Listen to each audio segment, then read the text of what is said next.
ଆଜି ମୋ କବିତାର ଶୀର୍ଷକ ବେଳ ବୁଡ଼ିଗଲେ। ପଶ୍ଚିମ ଆକାଶେ ନାଲି ମୁରୁଜକୁ ବୁଣି ଦେଲେ ଦିବାକର। ପର୍ବତ ଉହାଡ଼େ ଲୁଚି ଯାଉଥିଲେ, ଦିଶୁଥିଲେ ଚମତ୍କାର, ଦିଶୁଥିଲେ ଚମତ୍କାର।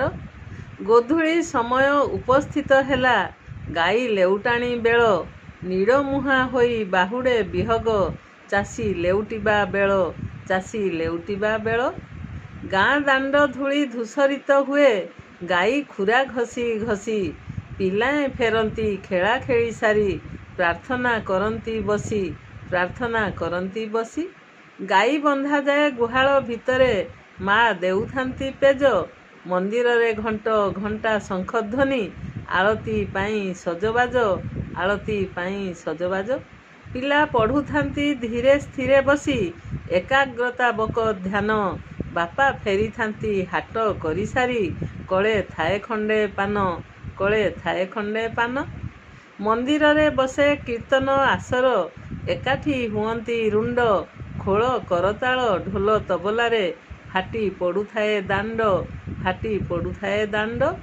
ଗାଁର ମହିଳା ଗାଧୋଇ ପାଧୋଇ, ସନ୍ଧ୍ୟାର ଆଳତୀ କରନ୍ତି।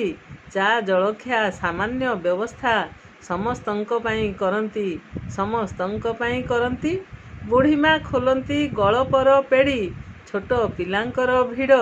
ଗପ ଶୁଣୁ ଶୁଣୁ ବିକଟାଳ ଶବ୍ଦ, ନାକ କରେ ଘଡ଼ ଘଡ଼, ନାକ କରେ ଘଡ଼ ଘଡ଼।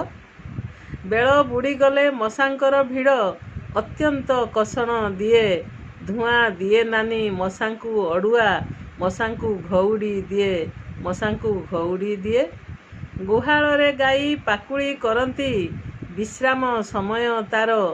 ବତ୍ସା ଜଗିଥାଏ, ସୁଯୋଗ ପାଇଲେ ପିଇ ଦେବ ଟିକେ କ୍ଷୀର, ପିଇ ଦେବ ଟିକେ କ୍ଷୀର, ପିଇ ଦେବ ଟିକେ କ୍ଷୀର। ଧନ୍ୟବାଦ।